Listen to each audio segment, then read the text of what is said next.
ছোট শঙ্কর মাছ রান্না করব। শঙ্কর মাছের ঝাল করব। শঙ্কর মাছটা ধুয়ে কেটে ভেজে নিয়েছি। কড়াইতে তেল দিয়ে কালো জিরে তেজপাতা ফোড়ন দিয়ে টমেটো দিয়ে দিয়েছি। এবার এখান মধ্যে আদা রসুন পেঁয়াজ কাঁচা লঙ্কা বাটা দিয়ে দিলাম। ভালো করে কষে নেব।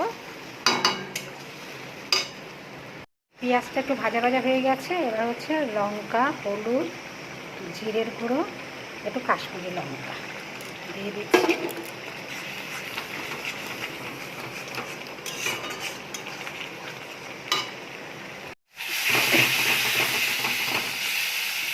মশলা ভাজা ভাজা হয়ে গেছে।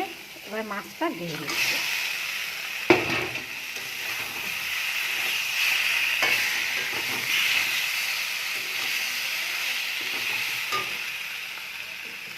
এবার জল দিয়ে দেবো।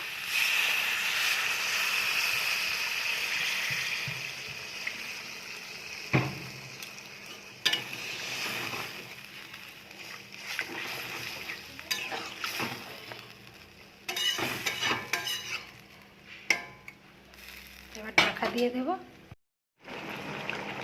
মাছের ঝোল হয়ে এসেছে। এবার গরম মশলা দিয়ে দেব। দিয়ে নেড়ে ছেড়ে